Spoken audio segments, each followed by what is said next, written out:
Welcome back to Quick and Effective Environment Illustration. We're now coloring and texturing the middle ground. Our layer shape has been blocked in. Our light layer shape has been blocked in, and that we're painting it into and out of that layer right now. So I'm refining this light layer with this red orange color.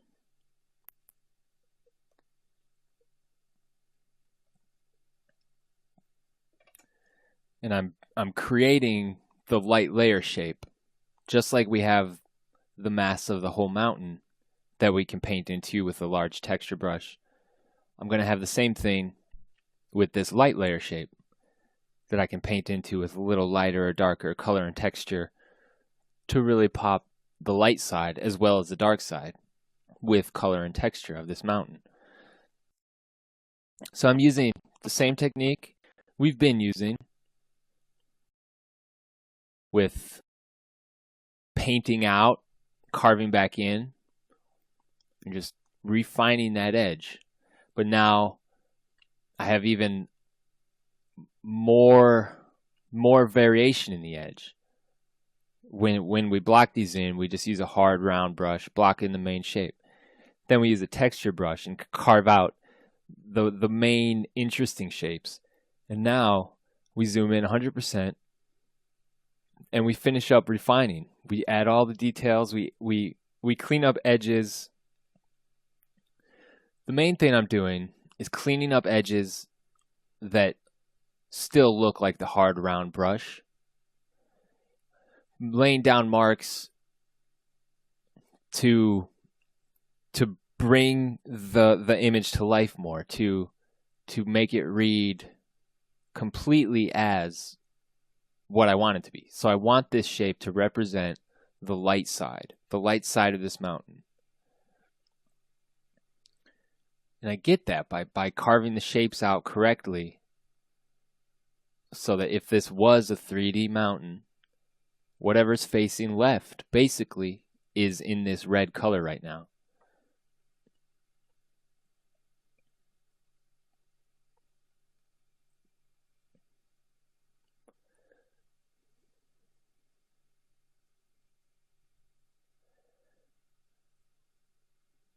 And now back into the background, well, the middle ground, but the middle ground layer behind the light, I can come in with more color, and up towards the top, this warmer color works because down towards the bottom, towards the water, there's no bounce light going around from the sun. It's all just the reflected light of the sky. But as we move up here towards the peak of this mountain, you know, the light that's hitting this mountainside is also reflecting off and bouncing into these shadows. So these shadows have warm and cool light playing back and forth in them. And that's why we use a little bit warmer temperatured color towards the top of this mountain. And that's the ambient light. Even though it's not directly shining on something, you still pick up the color. You still pick up the color of the sky. Go outside with a white t-shirt on a sunny day when it's a blue sky. Go into the shadow. Your shirt is not white. It's either blue or yellow. And it's subtle, and you've got to learn to look for that, but that's how color works. And when you can see it in your white shirt, then you can see it in a brown shirt, and you can see it in an orange shirt, and you can see how different colors react in different lighting situations. And that's key to knowing why you're putting down a darker color or a lighter color, a darker value or a lighter value, a more saturated color or a desaturated color.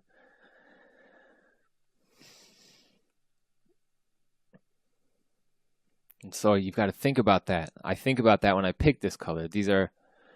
There's trees down here, and the trees have green pine needles, but I can't just pick a green color because the green that I'm showing in the piece, you know, it's the green of these trees maybe a mile away over there on the other side of this lake, and in shadow, and in a very strong blue bounce lit shadow. So you take all these factors into consideration, and that's how you end up picking the dark green color. It's all based off of the image you're creating. The fact that the object is green under white light is almost irrelevant when it's in a blue shadow, or when it's directly in the light of a setting sun. Because that setting sun is casting red orange light. It's shining a very colorful light, not as opposed to a noonday sun, which is shining a very white light. And so while thinking about these things, just in my mind, I'm trying to stay aware of the color and have a reason for putting down the next stroke I put down. I think, all right, some bounce light is coming from above, and that's going to be shown by a little lighter color. So you put that down with a stroke of light color. Always trying to keep in mind how far you are from the camera. So you squint down, and all this color and all this texture I'm putting in, squint down, and that whole mountain shape is still the same value as that gray blob that we started with.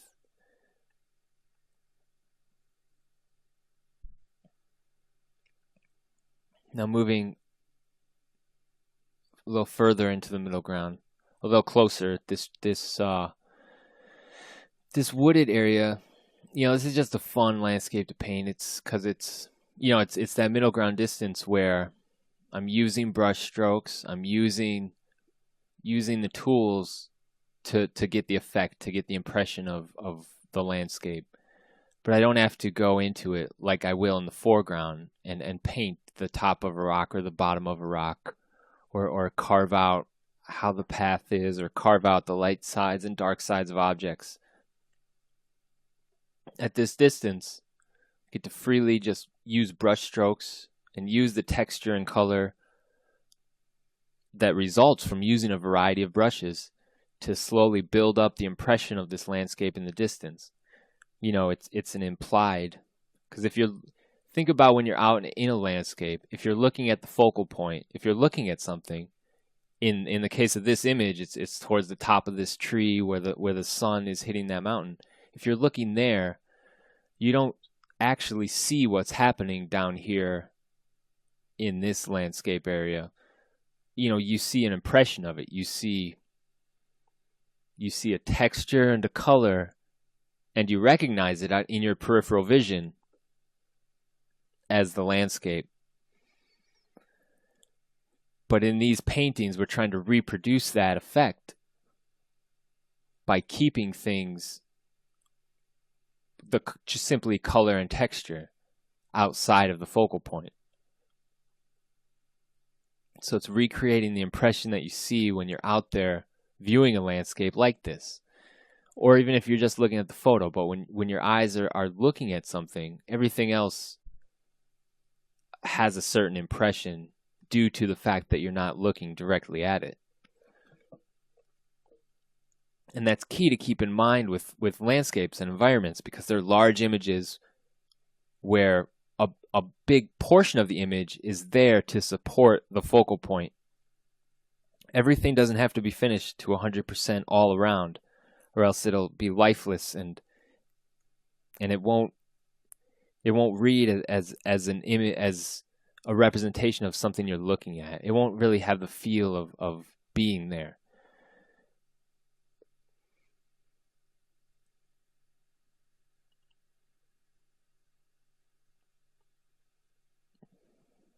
So I'm going to keep on laying down color and texture here in the middle ground, and I'll see you in the next lesson when we keep on coloring, texturing even more closer to the foreground. And we'll really start to bring up each layer to this color textured state. See you in the next lesson.